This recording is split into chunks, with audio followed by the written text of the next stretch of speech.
बाली रे पोतीदेले भल होई जाउछि भिन्नक्षम और पोलियो रोग आ भल होई जाउथवारु वर्षकु थरी कार्तिक मासर शेष शनिवार देखा मिलता है हजार हजार मानसिकधारी भिड़। हाँ आज्ञा आपण विश्वास न करि पारंते हेले यह सत्य।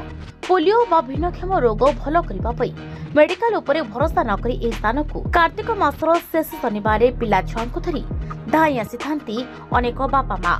हाँ दर्शक बंधु टिके भल कर देखंतु दृश्य को किभली भाबरे बाली रे पोता होइछंती कुनी कुनी पिला आ किभली भाबरे जमा होइछंती हजार हजार श्रद्धालु।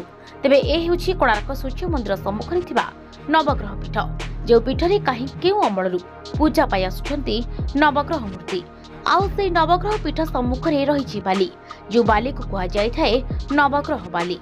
कथारे अछि जे शिशु भिन्नक्षम और पोलियो रोगर शिकार होइथांती ताको कार्तिक मासर शेष शनिवार ए नवग्रह बाली रे पुती नवग्रह मूर्ति को पूजा करने सहित मानसिक कले भल हो जाए शिशु को होइथिबा भिन्नक्षम पोलियो रोग आउ से भरोसा नहीं कार्तिक मास शेष शनिवार एक कोणार्क नवग्रह पीठ को धाई आसी लक्ष लक्ष भक्तों मानसिक रश्मिता साहू मानसिक मो झील टिके चली पारुनी आउ ताकू बाली रे पोतिले से टिके चलिबो आ ठाकुर पाखे आसछु मानसिक रे आ ए वर्ष से चलिला आर वर्ष आसीबो होम करिबो।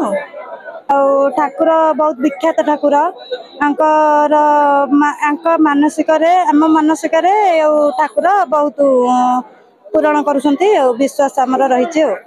आमे तो आगुरु के पिला पोती नथिलु तो मो झील फास्ट टाइम मोर गोटे झील आगुरु पोती नथिलु शुणीचु जे एटी बाली रे पोतिले पिला माने चली पारंते आगुरु आसीचु एमती बुलाबुली करके मुंडिया मारिके भोगराग करके जाइचु।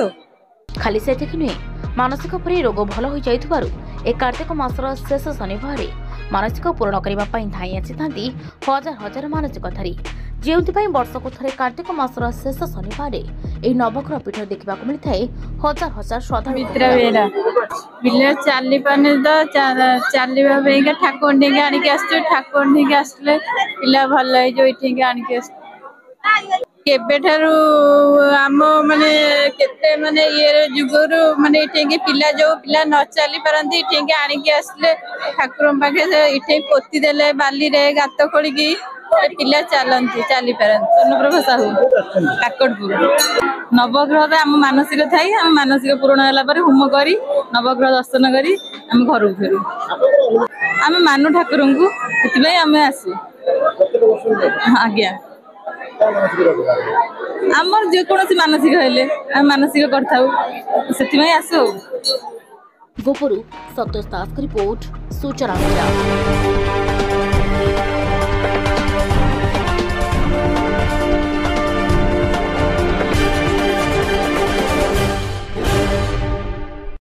सूचना मीडिया खबर माध्यम।